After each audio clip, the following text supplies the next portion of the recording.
Le programme que vous allez voir est librement utilisable en classe.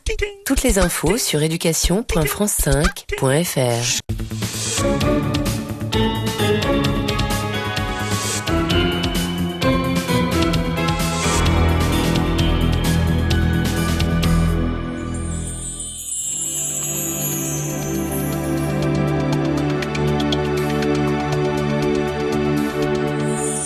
Bonjour.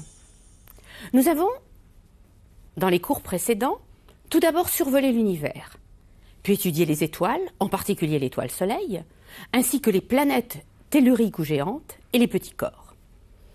Enfin, nous avons appréhendé la formation et l'évolution du système solaire. Toute cette approche va nous permettre, dans le dernier cours de cette série, de replacer la Terre dans tout son environnement astronomique. La première partie nous permettra d'analyser le rôle majeur du Soleil au niveau de la température de surface et aussi de l'environnement géomagnétique. Ensuite, nous verrons comment des facteurs astronomiques, comme les impacts extraterrestres ou les mouvements planétaires, ont pu modifier les climats. Enfin, nous étudierons les caractéristiques de l'atmosphère avant de conclure sur la fragilité de cette couche qui nous dissimule en partie l'univers tout en nous protégeant de ses rayonnements les plus nocifs.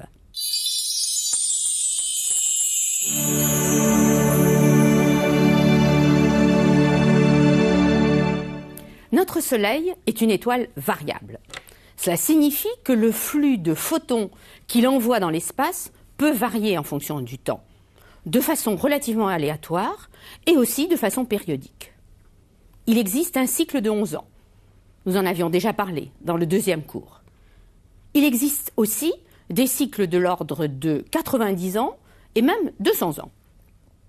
Par ailleurs, la luminosité du Soleil a probablement augmenté depuis sa formation, il y a 4,6 milliards d'années, a probablement augmenté d'environ 30%, dans la mesure où la température de la région centrale du Soleil croît lentement en fonction du temps.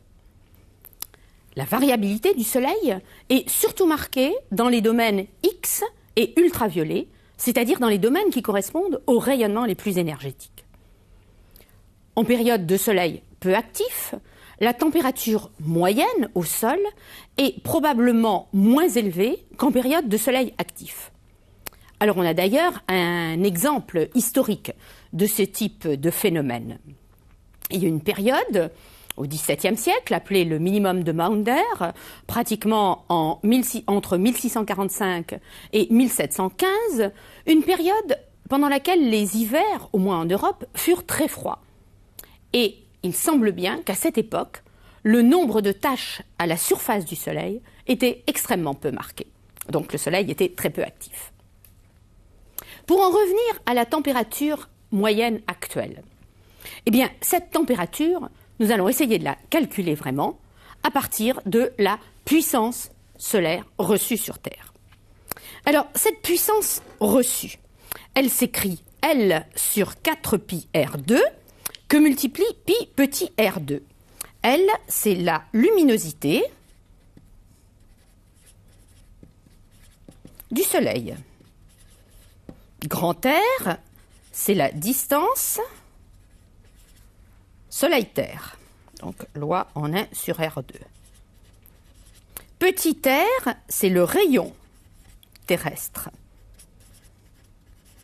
Et pi R2, c'est donc la section efficace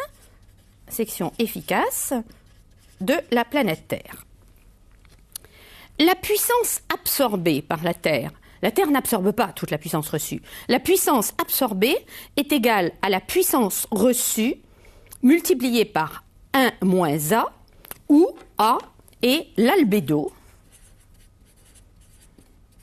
de la Terre, l'albédo moyen de notre planète étant de l'ordre de 30%. Eh bien, dans l'expression L sur 4 pi R2, ici, dans la valeur de la puissance reçue, vous retrouvez ce qu'on a appelé la constante solaire.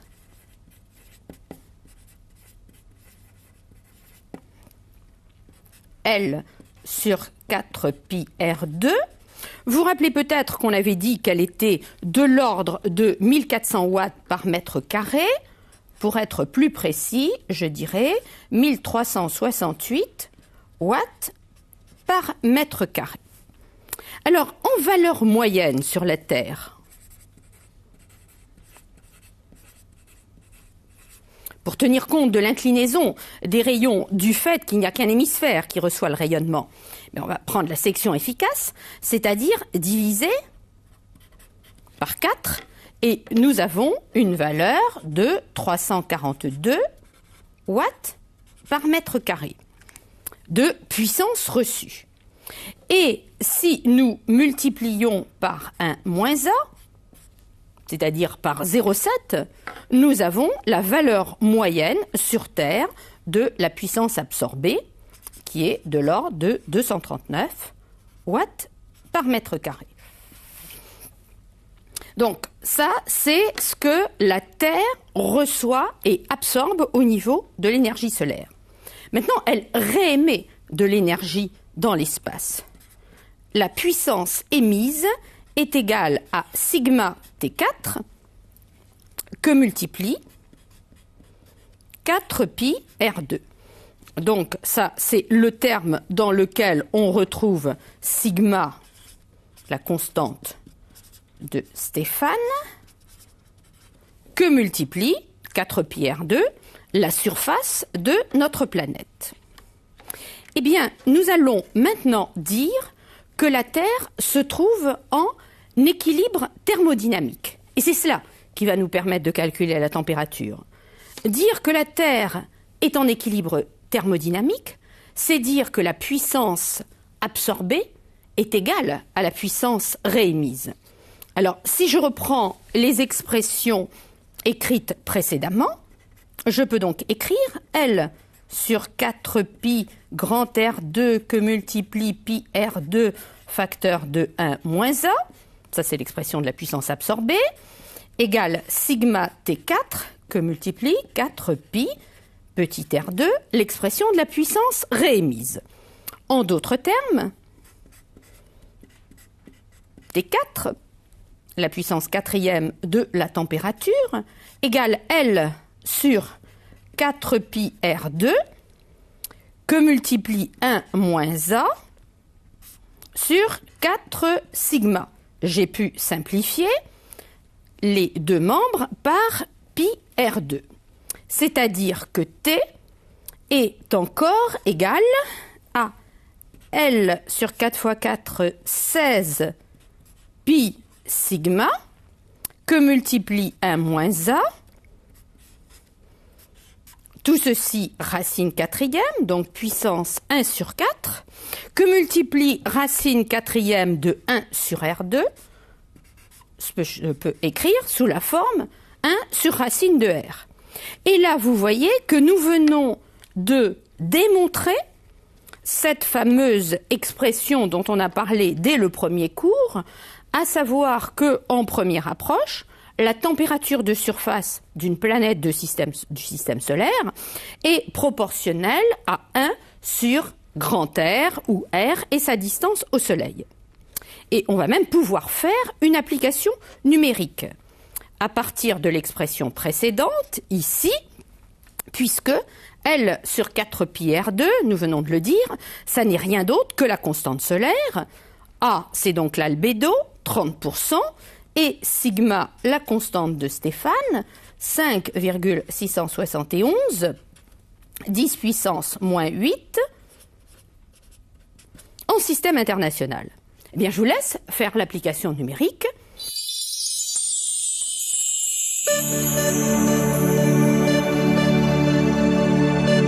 Et au niveau du résultat, je pense que vous avez trouvé une température, alors évidemment c'est en Kelvin ça, de l'ordre de 255 K.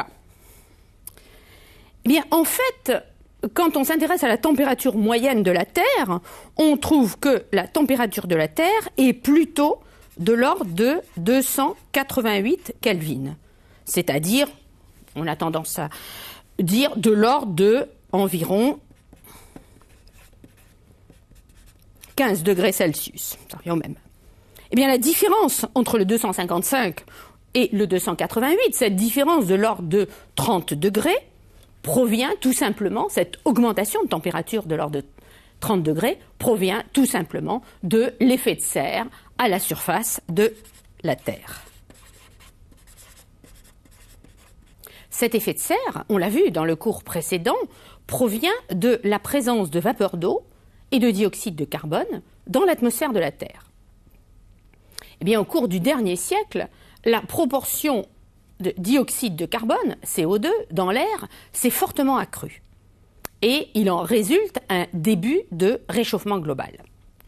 Alors, la modélisation de la variation de la température moyenne au sol en fonction de la variation de la concentration en CO2, c'est un problème très complexe, dans la mesure où, par exemple, les océans jouent un rôle régulateur au niveau de la teneur en CO2 dans l'air.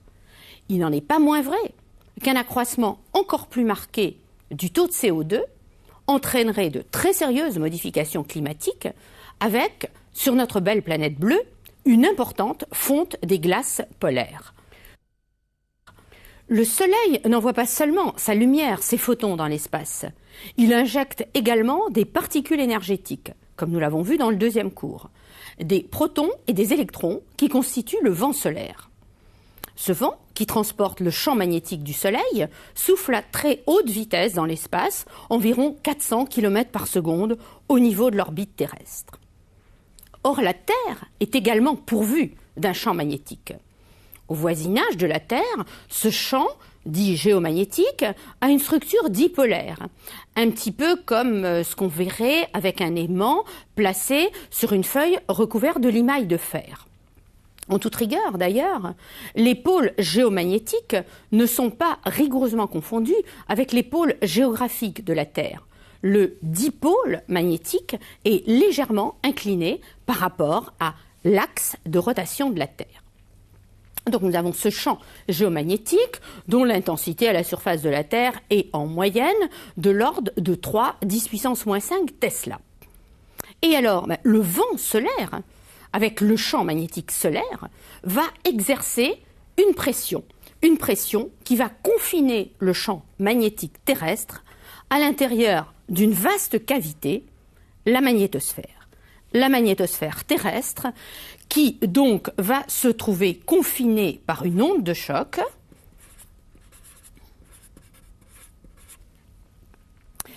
le Soleil étant de ce côté-ci, et cette onde de choc va intervenir du côté ensoleillé à peu près à 10 rayons terrestres du centre de la Terre. Alors, du côté nuit, les lignes de champ s'étirent en formant ce qu'on appelle la queue de la magnétosphère. Du côté jour, au contraire, elles vont se trouver comprimées.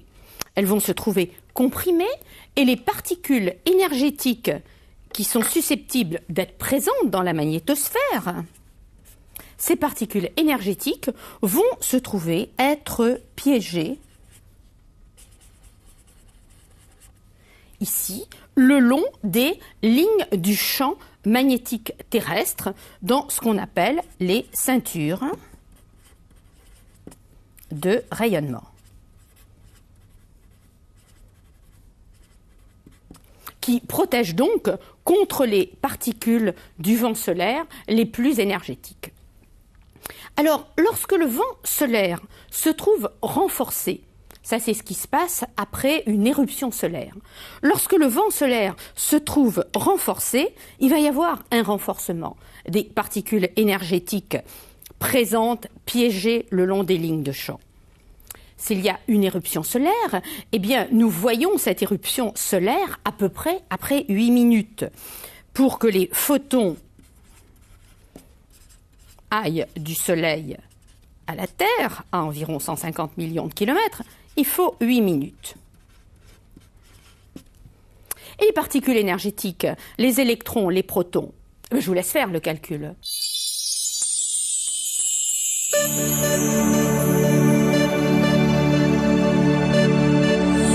Les particules énergétiques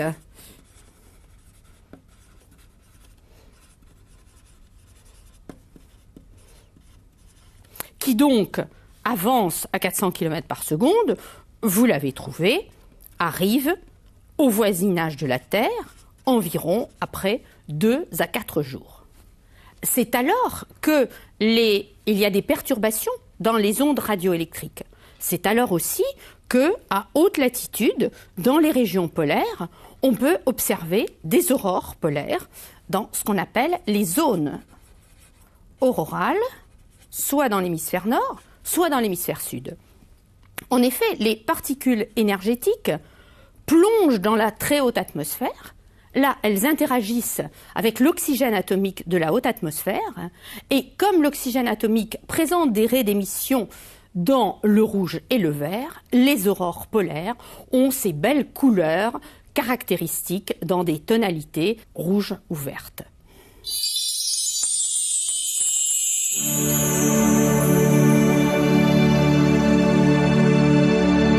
La planète Terre n'est évidemment pas immobile dans l'espace. Elle est animée de mouvements, typiquement rotation et révolution. Et les caractéristiques de ces mouvements ont permis de définir des unités de référence. Par exemple, l'unité astronomique, le mètre à la seconde, et aussi des plans de référence, plan de l'équateur, plan de l'écliptique. Eh bien, certaines de ces grandeurs qui nous paraissent fixes et qui caractérisent les mouvements de la Terre ont évolué depuis la formation du système solaire. Et il en a résulté, très probablement, des modifications climatiques fort importantes. Alors commençons par le mouvement de rotation, ce qu'on appelle la rotation diurne autour de l'axe des pôles.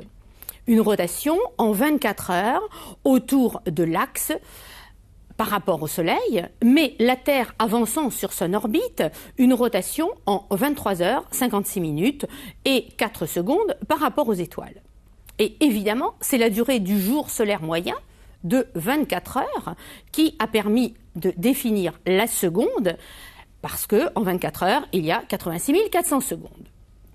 On peut d'ailleurs ajouter que la rotation de la Terre correspond aussi à 15 degrés par heure, 360 degrés en 24 heures, ou encore à 15 minutes d'arc par minute, ou à 15 secondes d'arc par seconde. Eh bien, à long terme, cette période de rotation n'est pas une constante. Il y a des effets de marée entre la Terre et la Lune. Comme il y a conservation de l'énergie du système Terre-Lune, la Lune s'éloigne de la Terre sous l'effet des marées et simultanément, la période de rotation de la Terre augmente très lentement. Au-delà du mouvement de rotation, mouvement de révolution, mouvement annuel de révolution autour du Soleil. C'est d'ailleurs cette avancée de la Terre sur son orbite de 1 degré par jour, 1 degré par jour parce que en 365 jours, 360 degrés, qui produit le décalage de 4 minutes environ entre le jour solaire moyen et le jour sidéral, ou de 4 minutes dans le lever, nuit après nuit, des étoiles. Actuellement, le plan orbital de la Terre, l'écliptique, est incliné de 23 degrés et demi par rapport à l'équateur, et c'est cet effet qui produit les saisons. L'orbite terrestre est elliptique, avec un demi-grand axe de 149,6 millions de kilomètres et une excentricité de l'ordre de 0,017. Eh bien, nous allons voir que ces grandeurs ne sont pas toujours constantes. Alors, regardons déjà ce que signifient les variations de l'excentricité. L'orbite de la Terre autour du Soleil et bien sûr la température théorique moyenne qui est proportionnelle à 1 sur racine carrée de R, que je peux encore écrire sous la forme R à la, mettons, constante, R à la puissance moins 1,5. Si je prends la dérivée logarithmique de cette quantité, je peux écrire que d de t sur t, puisqu'on a un moins 1,5, égale moins dr sur 2r. Alors regardons ce qui se passe entre le périhélie, le point le plus proche du Soleil, et l'aphélie, le point le plus éloigné. Au périhélie, c'est une expression qu'on avait vue dans le premier cours, la distance de la Terre au Soleil R est égale à petit a, facteur de 1 moins e. Alors qu'à l'aphélie, en A', elle est égale à A facteur de 1 plus E. Ça veut dire que la variation de distance, appelons-la delta R, est égale à 2AE. Et bien maintenant, nous pouvons écrire la formule précédente en valeur absolue. Delta T sur T égale delta R, donc 2AE, sur 2A, ce qui nous fait donc simplement petit e. Dans le cas de la Terre, température théorique, on l'a vu tout à l'heure, de 255 Kelvin et excentricité de 0,017. Eh bien, vous pouvez tout de suite faire l'application numérique.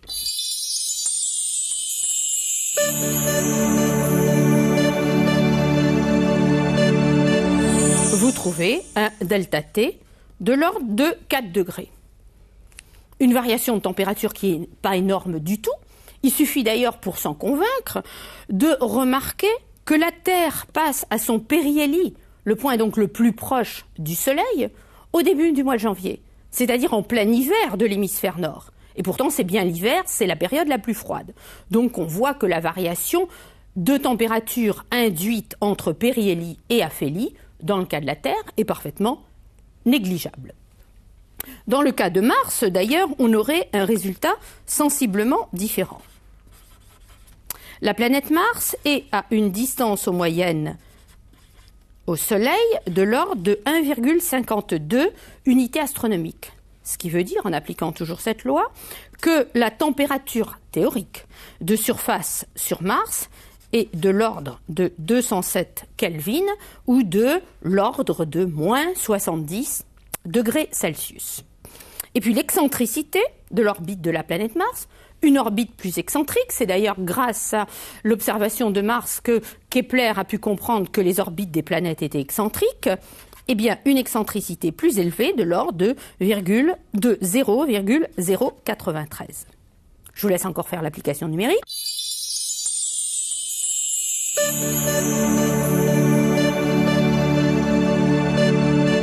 Et vous avez dû trouver, dans le cas de la planète Mars, pour la variation entre aphélie et périhélie, un delta T de l'ordre de 20 degrés.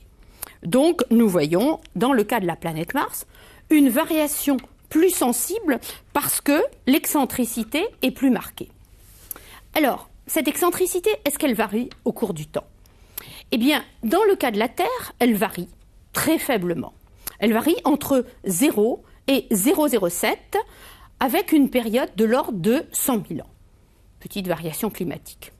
L'obliquité, d'ailleurs, varie également entre 22 et 24 degrés et demi, avec une périodicité de l'ordre de 41 000 ans. Et là encore, ça peut induire ces deux effets des variations climatiques. C'est précisément l'explication de certaines des grandes glaciations du passé. Mais ces variations seraient encore plus marquées si la Terre n'était pas pourvue de son satellite, la Lune. Parce que la Lune a la caractéristique d'avoir une masse relativement élevée par rapport à celle de la Terre, et donc elle stabilise l'orbite de la Terre. À la suite de ça, l'excentricité de l'orbite terrestre ne varie pas de façon considérable, et l'inclinaison de l'équateur par rapport à l'écliptique ne varie pas de façon considérable. Mars, au contraire, connaît des variations beaucoup plus marquées. Mars n'est pourvu que de deux minuscules satellites, Phobos et Deimos. Eh bien, sur la Terre, on voit l'eau liquide qui ruisselle, on a des traces d'érosion et la présence d'eau visible à peu près partout sur notre planète. Au contraire, Mars, qui a connu, parce que son orbite n'est pas stabilisée par un satellite relativement massif, Mars a connu des variations climatiques bien plus considérables. Et aujourd'hui, alors que des traces d'érosion sont encore visibles sur la planète rouge, l'eau liquide semble complètement avoir disparu de sa surface.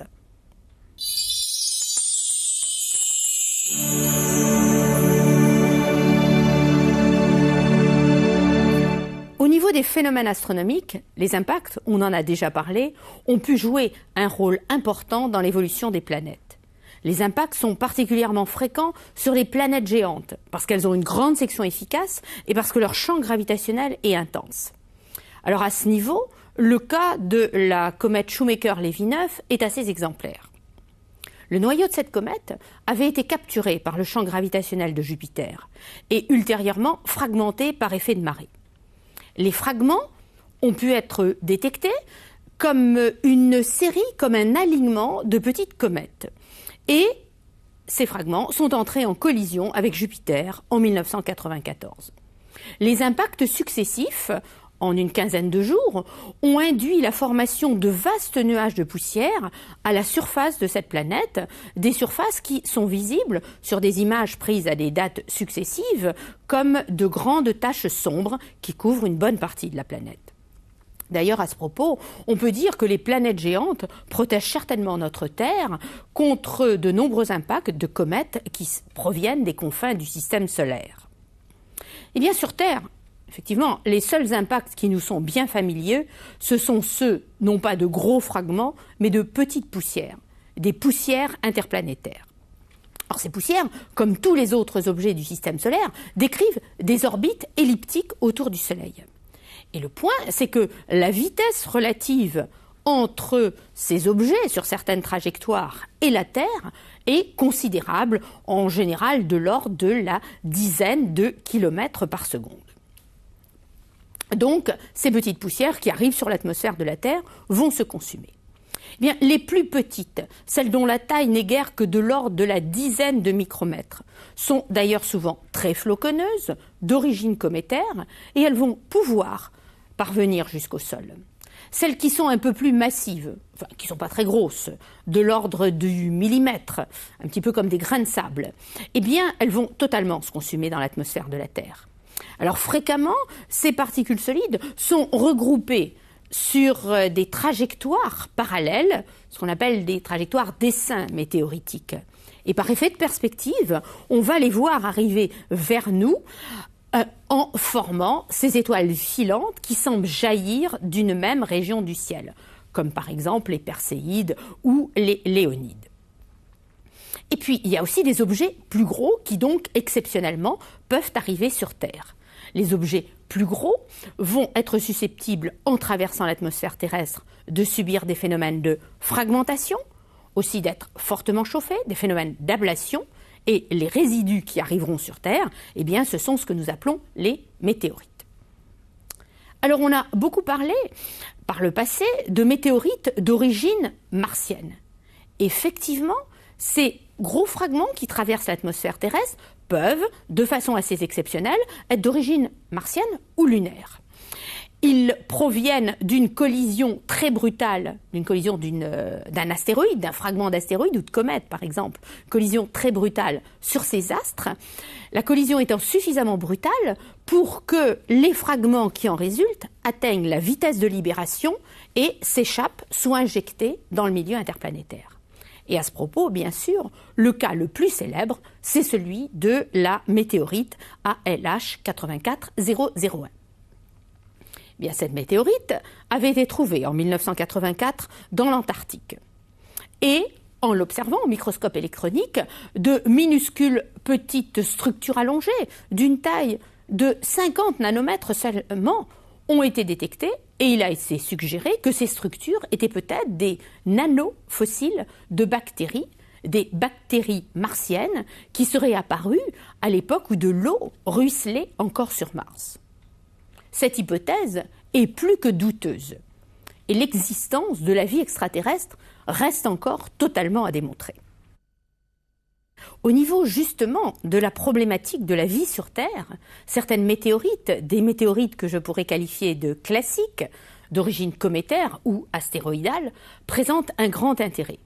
Ce sont les chondrites carbonées, des météorites non différenciées qui, comme leur nom l'indique, sont caractérisées, on le remarque ici sur cette coupe d'une chondrite carbonée, de la météorite Allende, par des inclusions sphériques appelées des chondres et par la présence de matière organique. Eh bien, justement, dans certaines de ces chondrites carbonées, des acides aminés qui correspondent à des éléments constitutifs des protéines de la vie terrestre ont pu être identifiées. Les plus grosses météorites, on l'a vu dans le cours précédent, induisent la formation de cratères à la surface de la Terre. Le fragment, peut-être cométaire, peut-être astéroïdal, qui avait explosé vers 6 km d'altitude au-dessus de la Tunguska en Sibérie en 1908, avait une taille de l'ordre de 50 mètres environ. Le très célèbre météore-cratère de l'Arizona, qui est large de 1200 mètres environ, a été formé il y a plusieurs dizaines de milliers d'années par un bolide extraterrestre d'environ 100 mètres. Il existe, sur diverses régions du monde, des cratères bien plus vastes, bien plus anciens, déjà relativement usés par l'érosion. Ainsi, il y a 120 millions d'années, un impact a produit un cratère d'une vingtaine de kilomètres dans ce qui constitue aujourd'hui en France la région de Rochechouart en Haute-Vienne. Un cratère extrêmement vaste, peut-être de 200 km de diamètre, a été mis en évidence, non pas par imagerie directe, mais par cartographie magnétique et graphique, au nord du Yucatan, au Mexique. Ce qui fait que les images qu'on peut en avoir sont des images en fausse couleur.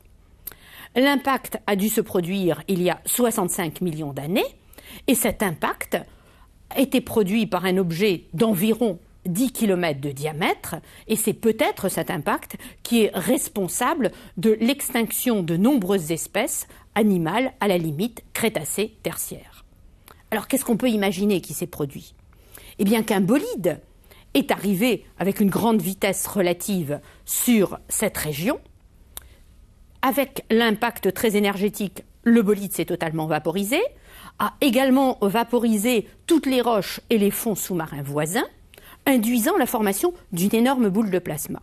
Une boule de plasma qui s'est progressivement dilatée dans l'atmosphère, se dilatant, s'est refroidie, c'est la loi des gaz parfaits, et ensuite a induit la retombée sur l'atmosphère de la Terre d'une quantité colossale de petites poussières qui donc ont complètement caché pendant de longs mois le rayonnement solaire et ont modifié les conditions climatiques au sol. La prévision des impacts est actuellement impossible. D'une part parce que la population en petits objets, noyaux cométaires ou astéroïdes, est encore mal connue. D'autre part, parce qu'il est très difficile de prédire l'évolution à long terme de leurs orbites, dans la mesure où ils sont très sensibles aux perturbations gravitationnelles. Mais évidemment, on cherche à pouvoir donner des estimations de la fréquence des impacts en fonction de leur taille. Et ce que l'on peut dire tout de suite, c'est que les impacts d'objets de grande dimension sont extrêmement peu fréquents.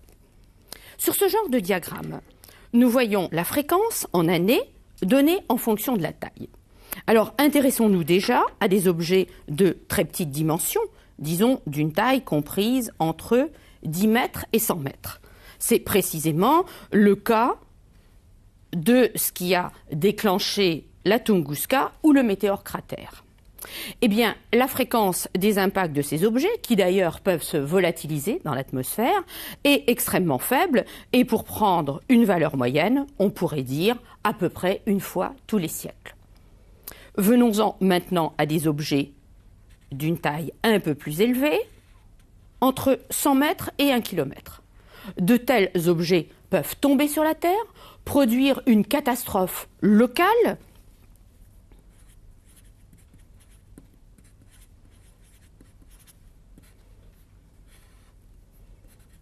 sur une superficie, disons, équivalente à celle d'une grande capitale. Ils peuvent aussi tomber sur les océans et à ce moment-là induire des tsunamis, des raz-de-marée qui vont être destructeurs pour les côtes. Et la fréquence de tels impacts, là encore en valeur moyenne, est, disons, d'une fois tous les 10 000 ans. Si on arrive enfin à des objets de beaucoup plus grande taille, entre 1 km et 10 km, eh bien là, on est au niveau de ce qu'on peut appeler des catastrophes globales qui ne se produiront que de façon exceptionnelle, en valeur moyenne, peut-être une fois tous les millions d'années. Et si l'on va encore plus loin, au niveau, par exemple, de ce qui s'est passé sur ce qui est maintenant le Yucatan, alors on peut dire qu'un objet d'un diamètre supérieur à 10 km pourrait, par son impact et par l'injection de poussière dans l'atmosphère qui en résulterait, induire de très grandes modifications climatiques avec extinction de nombreuses espèces vivantes. Je le répète, toutes ces valeurs ne sont que des estimations. Il faudrait, en toute rigueur, tenir compte de la densité et de la vitesse de l'objet.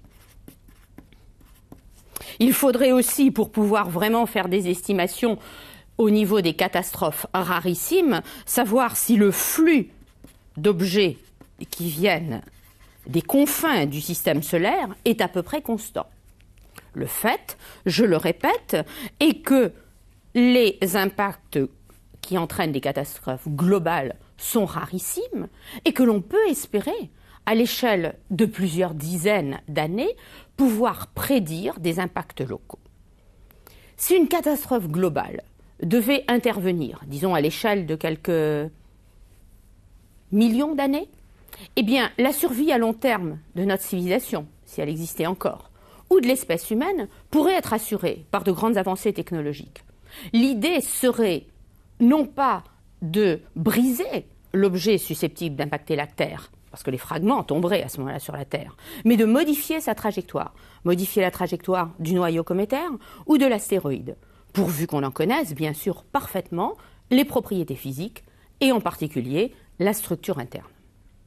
Eh bien, nous allons abandonner ces spéculations et revenir, pour terminer ce cours, à une étude très détaillée de l'atmosphère de la Terre.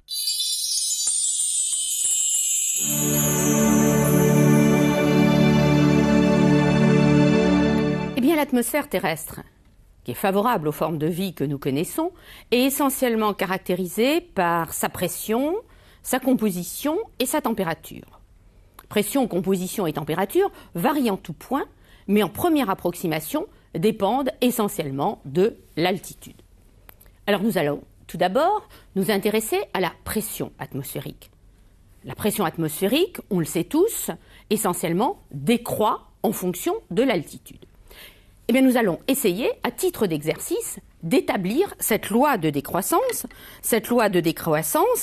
qui apparaît sur ce graphique, qui nous donne la pression en pascal en fonction de l'altitude en kilomètres. Eh bien, nous allons tout d'abord écrire la loi des gaz parfaits. P, la pression, égale ρ, la densité, que multiplie K, la constante de Boltzmann, T, la température, en Kelvin, divisé par M, où M est la masse moyenne d'une molécule. Deuxième équation, ce qu'on appelle l'équation de l'hydrodynamique, qui caractérise la variation de pression pour une variation d'altitude. Pour une altitude petit z et pour une variation d'altitude dz, la variation de pression dp s'écrit moins, puisque nous avons décroissance avec l'altitude, ρ, la densité, g, l'accélération de la pesanteur, dz. Alors maintenant, nous allons utiliser ces deux équations et dire tout simplement que dp divisé par p, eh bien dp divisé par p, ça va nous faire du moins m g sur kt, les ρ se simplifient, dz. Et si kt sur mg, ce qu'on appelle encore h, la hauteur d'échelle, est constante, pratiquement ça revient à dire si la région est isotherme, eh bien on peut immédiatement intégrer cette équation. L'intégration du dp sur p va nous donner une exponentielle et trouver que p égale une certaine constante que j'appelle p0, exponentielle de moins Z sur KT sur MG, c'est-à-dire sur H. Alors évidemment, il suffit de faire Z égale 0 pour trouver exponentielle 0 égale 1, que P égale P0 au niveau du sol. P0, pression atmosphérique au sol, c'est de l'ordre de 1013 hectopascales. J'ajoute par ailleurs que H, dans la basse atmosphère, au voisinage du sol, est de l'ordre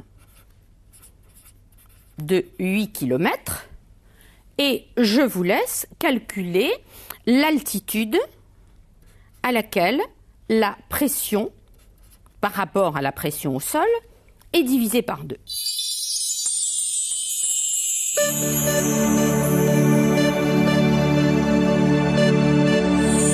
Eh bien, l'altitude par rapport à laquelle la pression est divisée par 2 par rapport à la pression atmosphérique au sol correspond à 5 km ou à 5000 mètres environ. Et maintenant, toujours à ce niveau, je voudrais revenir un petit peu sur cette valeur que je vous ai donnée de la hauteur d'échelle au voisinage du sol. On pourrait la calculer d'ailleurs en se rappelant que la masse de l'hydrogène est égale à 1,673 10 puissance moins 27 kg et en connaissant la composition précise de l'atmosphère au voisinage du sol. C'est précisément ce que nous allons voir maintenant. Et je vous fais simplement remarquer que ici, nous avons un changement de pente dans cette décroissance exponentielle qui nous indique déjà que très certainement, au voisinage de 100 km d'altitude, la composition de l'atmosphère change. La composition de l'atmosphère terrestre, donc, est pratiquement constante en dessous de 100 km. Essentiellement de l'azote moléculaire, 78%, de l'oxygène moléculaire, 21%, de l'argon, environ 1%, et puis des gaz rares et des traces de vapeur d'eau, d'oxyde de carbone, d'oxyde de soufre ou encore d'ozone. Si la proportion dans ces différents composants est relativement constante, c'est parce que les processus de mélange sont très rapides dans cette basse atmosphère. Toutefois, il y a une proportion variable d'aérosols en suspension dans l'air. Par exemple, des gouttelettes d'eau ou encore des particules solides, des petites poussières qui peuvent provenir d'incendies, de feux de forêt, d'impacts météoritiques ou encore d'éruptions volcaniques. Les volcans injectent en fait d'énormes quantités d'aérosols dans la basse atmosphère terrestre. Alors au-delà de 100 km d'altitude, tout change. Tout change parce que la pression est devenue tellement faible que les processus de mélange ne sont plus très importants et il se produit une stratification dans le champ de la pesanteur terrestre. Ainsi, par exemple, vers 150 km d'altitude, le composant majoritaire est devenu l'oxygène atomique, qui résulte de la photodissociation par le rayonnement solaire de l'oxygène moléculaire. Plus haut, le composant majoritaire serait l'hélium.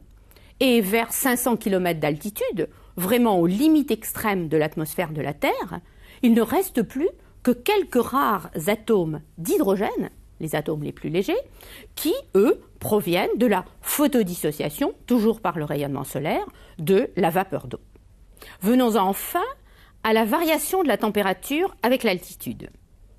Eh bien, l'expérience usuelle que tout le monde a faite, c'est que généralement, la température décroît lorsque l'altitude augmente. Pourtant, regardons précisément ce qu'il en est. Sur ce diagramme, qui montre la variation de la température en degrés Celsius en fonction de l'altitude en kilomètres. Eh bien, c'est vrai, dans la toute basse atmosphère, la température décroît avec l'altitude, mais après, ça se met à changer sérieusement. Disons qu'en pratique, jusqu'à 12 km environ d'altitude, la température décroît alors que l'altitude augmente. C'est ce qu'on appelle ici la troposphère. Troposphère, première couche atmosphérique. Nous avions bien une décroissance de la température quand l'altitude augmente. Cette première couche atmosphérique, l'air qui nous environne, est la région dans laquelle se produisent tous les phénomènes météorologiques et dans laquelle nous voyons l'essentiel des nuages. En fait, les mouvements de l'air, les phénomènes météorologiques, sont essentiellement induits par deux processus, la rotation de la Terre et le réchauffement du sol qui émet un rayonnement infrarouge, comme nous en avons déjà parlé. Sous l'effet de la rotation terrestre, les masses d'air en mouvement en surface sont déviées vers la droite dans l'hémisphère nord et vers la gauche dans l'hémisphère sud. On parle de force de Coriolis, cette force qui fait tourner les cyclones dans le sens des aiguilles d'une montre dans l'hémisphère sud et dans le sens contraire dans l'hémisphère nord. Au-delà de cette première couche atmosphérique, la troposphère, eh bien, nous constatons, toujours sur ce graphique, que la température se met à augmenter. La température se met à augmenter jusqu'à environ 50 km d'altitude. Là, nous sommes dans la stratosphère.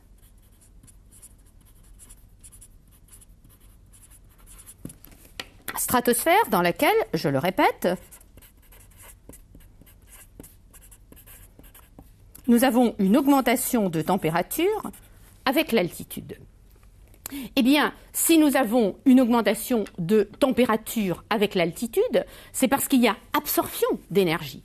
Absorption qui provient de l'absorption du rayonnement ultraviolet proche lors de réactions chimiques qui sont liées à la présence d'une couche d'ozone très ténue dans la stratosphère. Cet ozone, qui peut être un polluant dans la stratosphère, est au contraire essentiel pour la vie que nous connaissons parce qu'il permet l'absorption dans la stratosphère d'ultraviolets nocifs. Cet ozone stratosphérique subit une variation saisonnière, une variation qui est très sensible au-dessus des pôles en raison de l'isolement total de l'air polaire hivernal.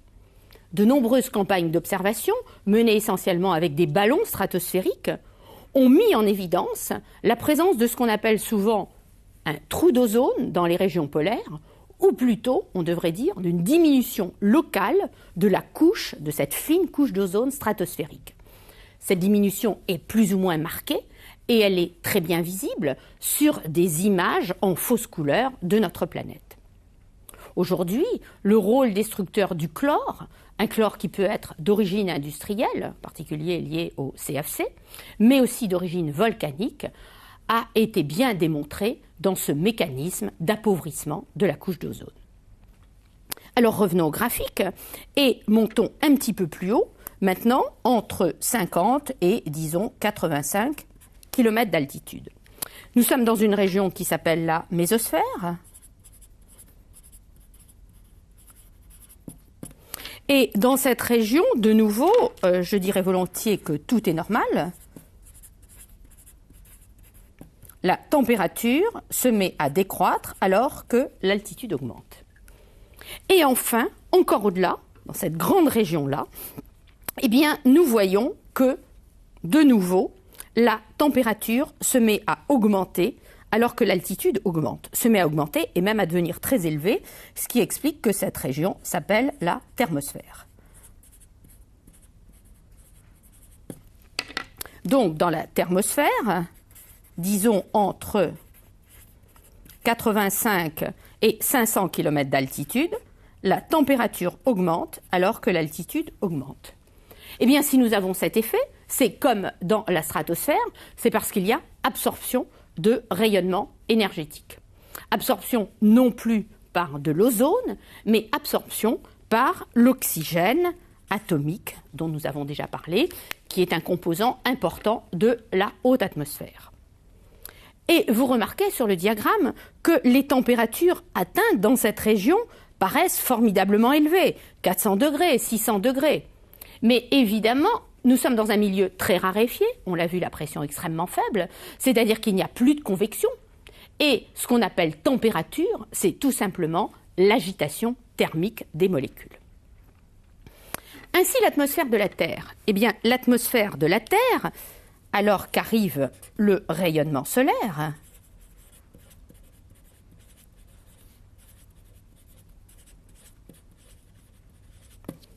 absorbe le rayonnement ultraviolet nocif, que ce soit grâce à l'oxygène dans la thermosphère ou à l'ozone dans la stratosphère. Elle absorbe également une partie du rayonnement infrarouge.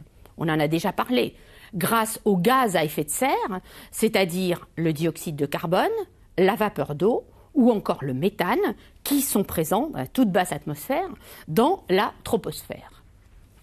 De plus, on pourrait signaler qu'il y a des ions qui sont présents dans l'atmosphère, disons au-delà de 50 km d'altitude, même si la proportion d'ions et d'électrons est très faible dans l'atmosphère de la Terre, et ils induisent une réflexion de certaines ondes électromagnétiques dans le domaine radio. Si bien qu'en pratique, notre atmosphère est opaque à de nombreuses gammes de longueur d'onde et n'en laisse passer que 2 gammes. Dans le domaine optique, entre approximativement 0,4 et 0,8 micromètres, et dans le domaine radio, là encore approximativement, entre 0,5 mm et 50 mètres. Dans ce qu'on appelle de façon usuelle la fenêtre atmosphérique, tout n'est tout de même pas parfait. Il y a le problème de la turbulence de l'air, induite par le chauffage, qui, lorsqu'on le veut obtenir des images astronomiques, risque de nuire à la qualité de ces images. Il y a aussi l'atténuation du rayonnement. Une atténuation qui peut provenir de la présence de quelques aérosols dans l'air, des aérosols qui vont diffuser le rayonnement indépendamment de la longueur d'onde, et puis aussi une diffusion par les molécules, heureusement qu'il y a des molécules dans l'air qui sont là. Cette diffusion par les molécules de l'air est en fait proportionnelle à l'inverse de la puissance 4e de la longueur d'onde. On parle de diffusion Rayleigh en 1 sur lambda 4. Et évidemment, si on a un effet en 1 sur lambda 4, la diffusion va être beaucoup plus marquée beaucoup plus efficace, vers le violet ou le bleu, vers 0,4 micromètres, que vers le rouge, vers 0,7 micromètres. Et c'est évidemment cette diffusion qui produit le bleu caractéristique du ciel diurne. Alors évidemment, je parlais à l'instant d'astronomie, les grands télescopes vont fonctionner en altitude, là où l'épaisseur de la couche d'air n'est pas trop élevée, travailler bien sûr de nuit, travailler en l'absence de tout nuage. Ils vont utiliser des techniques d'optique active et adaptative pour améliorer la qualité des images. Et surtout, ils vont être construits loin de toute source de lumière parasite. En effet, dans des régions fortement urbanisées, ainsi qu'on peut le voir sur une carte construite à partir d'images satellitaires, eh bien, la pollution par la lumière des villes devient considérable. Il est devenu pratiquement impossible d'observer et d'admirer pleinement le ciel étoilé, avec le pâle fuseau zodiacal ou la somptueuse Voie lactée.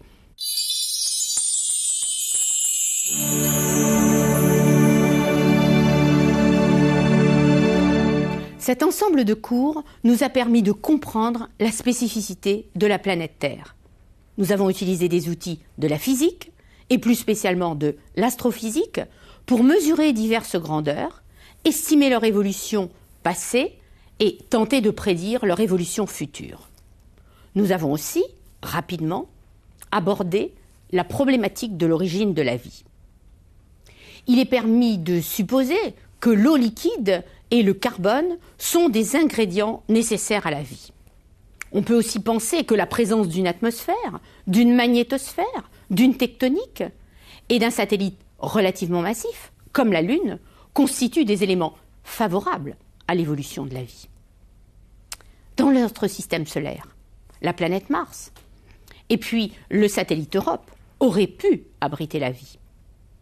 Titan, le satellite de Saturne, et les comètes, les noyaux cométaires, ont sans doute encore beaucoup à nous apprendre sur les conditions de l'apparition de la vie. Et au-delà du système solaire, eh bien, il existe des milliards d'exoplanètes. Alors certaines satisfont-elles à ces conditions? Et de plus, sont-elles situées sur des orbites suffisamment stables, à des distances à leur étoile, et aussi au centre de la galaxie convenables, pour avoir pu non seulement abriter la vie, mais permettre son développement harmonieux en complexité? Nous commençons tout juste à explorer le système solaire. Nous ne parvenons que très difficilement à observer notre galaxie, la Voie lactée, au-delà des longueurs d'onde visibles. Sans doute, de multiples découvertes vont encore, dans les prochaines années, nous permettre de mieux appréhender ce vaste univers qui nous entoure.